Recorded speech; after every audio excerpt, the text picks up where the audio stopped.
Hoje é dia de São Pedro de Alcântara. Gente, São Pedro de Alcântara, ele não é o Dom Pedro de Alcântara. Não tem nada a ver. Os primeiros, assim, à primeira vista, aos desavisados, pode parecer que é Dom Pedro, né? Dom Pedro I, Dom Pedro de Alcântara. Não tem nada a ver. Ele é padroeiro do Brasil. E não tem nada a ver com Dom Pedro I, nem com Dom Pedro II, que eu não sei se chamava Pedro de Alcântara também, mas eles têm um nome meio parecido, também chamava. Mas não tem nada a ver com os dois Dom Pedros aqui do Brasil, não tem nada a ver com monarquia. Se tem monarquista aqui, não precisa nem se alegrar, é só um santo da nossa Santa Igreja, tá bom? Tem nada a ver com monarquia. O professor Emílio não está virando nem monarquista, nem terraplanista, nem nada disso, tá certo? Aqueles que são de Cristo crucificaram a própria carne com os seus vícios e concupiscências. Esta palavra de São Paulo tem admirável aplicação a São Pedro de Alcântara, cuja festa a Igreja celebra no dia 19 de outubro. Filho de um jurisconsulto, Pedro nasceu em 1499 em Alcântara, na Espanha. Menino ainda, dava sinais indubitáveis de futura santidade. De índole boa, manso, modesto e simples, era pelos companheiros apelidado de santo. Embora se dedicasse de corpo e alma aos estudos da Universidade de Salamanca, embora tivesse feito sempre figura saliente entre os companheiros, ficou fiel aos princípios religiosos e para todos era um modelo perfeito de virtude e piedade. Cotidianamente visitava a igreja com muito rigor, castigava os sentidos, particularmente os olhos, e as horas vagas dedicava-as aos pobres doentes, que os estimavam extraordinariamente por sua caridade e modéstia. Era a vontade do Pai que Pedro fizesse os estudos de direito, mas os desejos e aspirações do jovem eram outros. Tendo apenas 16 anos, pediu admissão na ordem de São Francisco de Assis. Com o hábito, tomou também o espírito da ordem, e tão rápidos progressos fez nas virtudes e na santidade, que, tendo apenas 20 anos de idade, foi nomeado superior do convento de Badajoz.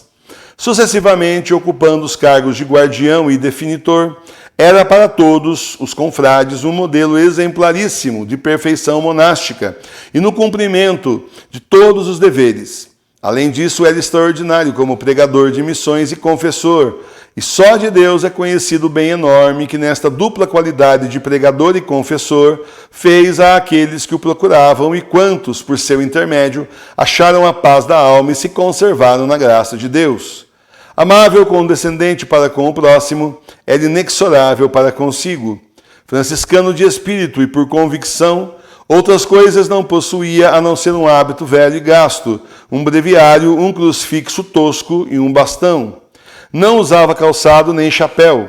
Cada terceiro dia jejuava, alimentando-se unicamente de um pouco de pão, água e legumes temperados com cinza. Ao sono dedicava apenas 2 horas, e ainda assim sentado numa cadeira ou encostado numa parede.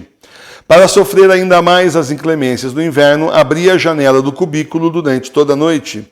Se os confrades lhe pediam que moderasse um pouco o rigor das penitências, com um sorriso nos lábios ele respondia: fiz um contrato com meu corpo, pelo qual ele se comprometeu a sofrer muito durante essa vida que é tão curta.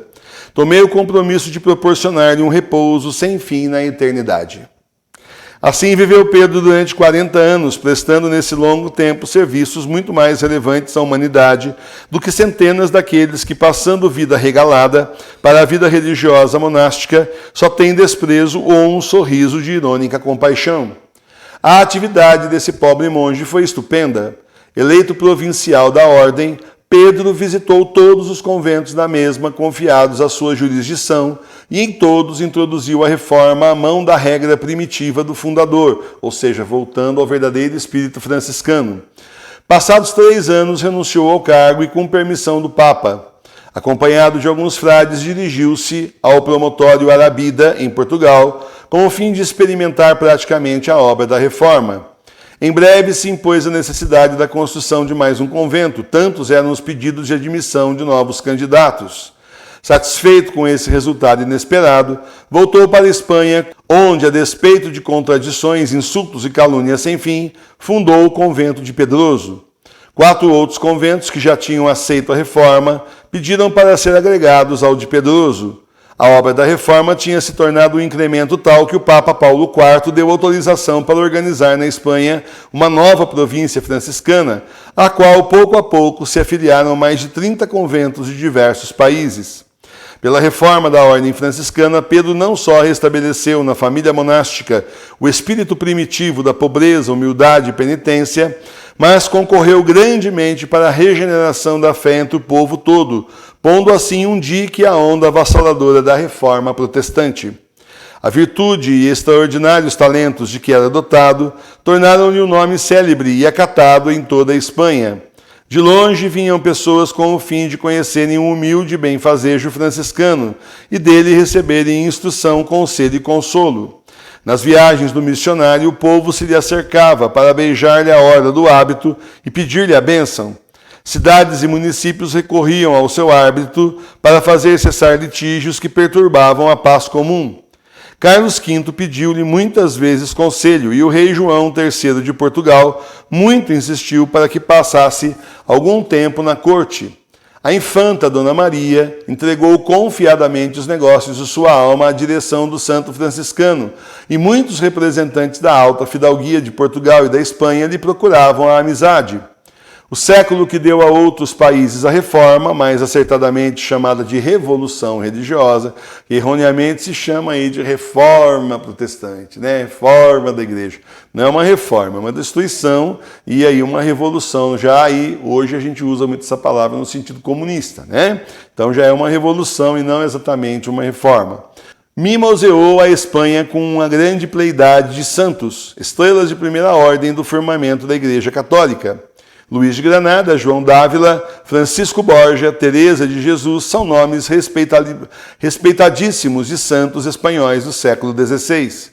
Com todos eles, São Pedro de Alcântara esteve em viva comunicação e por muito tempo foi diretor espiritual da grande reformadora da Ordem do Carmo.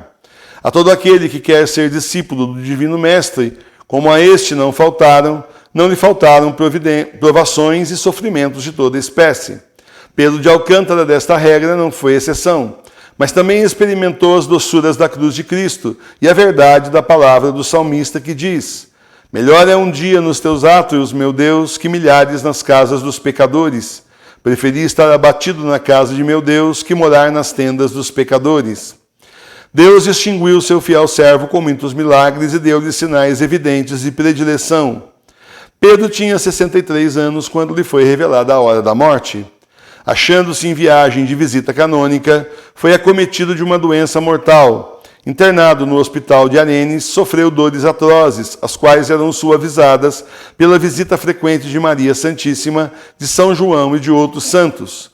A febre causava-lhe uma sede tão grande que difícil era articular uma palavra. Irresistível era então a vontade de beber água. Tomando o copo com água na mão, levava-o à boca. Mas olhando para o crucifixo, levantava para ele o copo e com um doce sorriso o entregava ao enfermeiro sem ter tomado uma única gota. Com uma devoção que comoveu todos os circunstantes, recebeu o santo viático. Suas últimas palavras foram as do Salmo 121. Eu me alegro nisso que me foi dito, iremos à casa do Senhor. E no dia 19 de outubro de 1562, entregou a alma a Deus. Santa Teresa, que nos seus escritos mais vezes com elogios se refere ao seu diretor espiritual, disse: ele morreu como viveu, isto é, santo, e por sua intercessão adquiri muitas graças de Deus. Vi-o diversas vezes rodeado de grande glória, e a primeira vez me disse: ó bem-aventurada penitência que me fez alcançar uma glória tão sublime. O túmulo de Pedro de Alcântara é glorioso e Deus se dignou de comprovar com muitos milagres a santidade de seu servo, cujo nome foi por Clemente IX inscrito no catálogo dos santos da Igreja Católica. Então, São Pedro de Alcântara, rogai por nós. O Brasil também é consagrado, então, a São Pedro de Alcântara.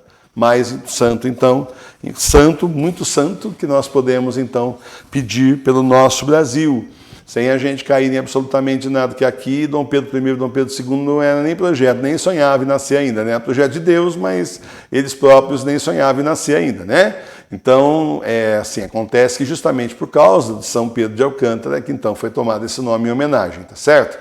E aí, então, nós podemos aqui pedir também a intercessão São Pedro de Alcântara pelo nosso país. São essas coisas que o Senhor vai revelando dia a dia para nós, os grandes intercessores que nós temos no Brasil, Brasil consagrado a Nossa Senhora Aparecida, Brasil que tem o seu anjo da guarda, como todo país tem, nós também temos o anjo da guarda do Brasil, no nosso caso é do Brasil. Nós também temos aí São Rafael Arcanjo, o Brasil é consagrado a ele, e também temos então, descobrimos agora, né, essa riqueza, São Pedro de Alcântara. Então, rezemos também a ele pelo nosso Brasil. Vem rezar com a gente, todo dia 18 horas nós temos o Santo Terço ao vivo, com formação, inclusive estudo bíblico. Também, todo domingo, 9 horas da manhã, temos comunhão espiritual na nossa celebração litúrgica, chamada Encontro com Jesus. Continue sendo católico aí como nós, na sua casa, na sua igreja doméstica. Vem rezar com a gente na paróquia Sagrada Face de Tours, a paróquia espiritual das igrejas domésticas. Eu espero você aqui, faça como centenas de pessoas no Brasil e no mundo estão fazendo, e vem rezar com a gente.